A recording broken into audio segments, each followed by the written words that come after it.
Bonjour, alors aujourd'hui on va vous présenter le Sony Ericsson Xperia Pro, un téléphone intelligent qui utilise le système d'exploitation Android.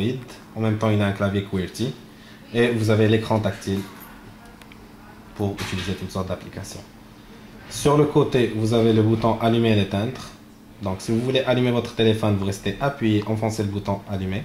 Sinon si vous voulez l'éteindre, c'est la même chose, vous restez appuyé quand il est allumé.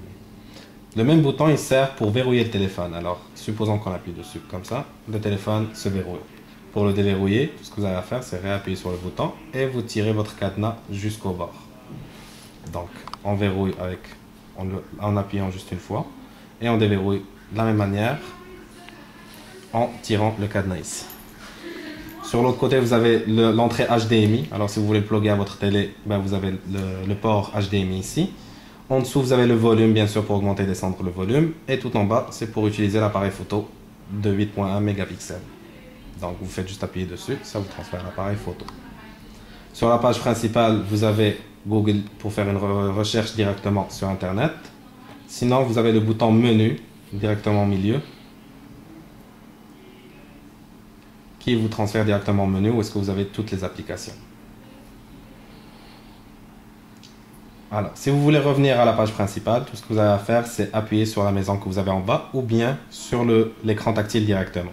On va faire les deux essais. Si on appuie ici, ça vous retourne à la page principale. Si on est dans le menu, on réappuie sur la maison en dessous, le bouton ici, ça ramène au même endroit.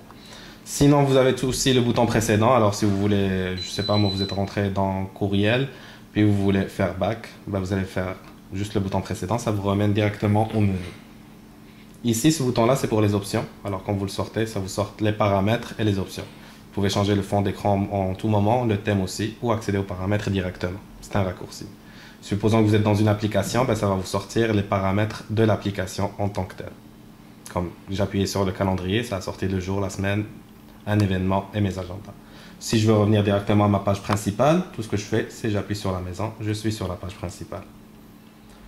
Maintenant, si vous voulez téléphoner, vous avez l'application téléphone ici, vous appuyez dessus et vous composez votre numéro de téléphone.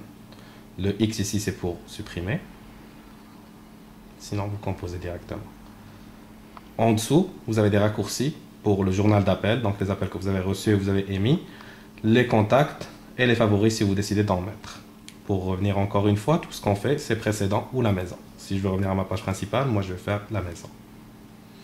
À côté des téléphones, vous avez aussi contacts. Les contacts, vous pouvez y accéder par téléphone ou contact directement sur l'écran. Là, vous pouvez synchroniser vos contacts si vous avez déjà un compte Gmail. Sinon, vous pouvez les enregistrer ici ou les importer d'une autre carte SIM. Encore une fois, pour revenir au menu principal, on fait ici. Alors, pour la messagerie, vous appuyez sur la petite enveloppe à côté du bouton qui vous mène au menu. Donc, vous appuyez sur la messagerie. Ça vous transfère votre messagerie. Pour composer un nouveau message, c'est ici.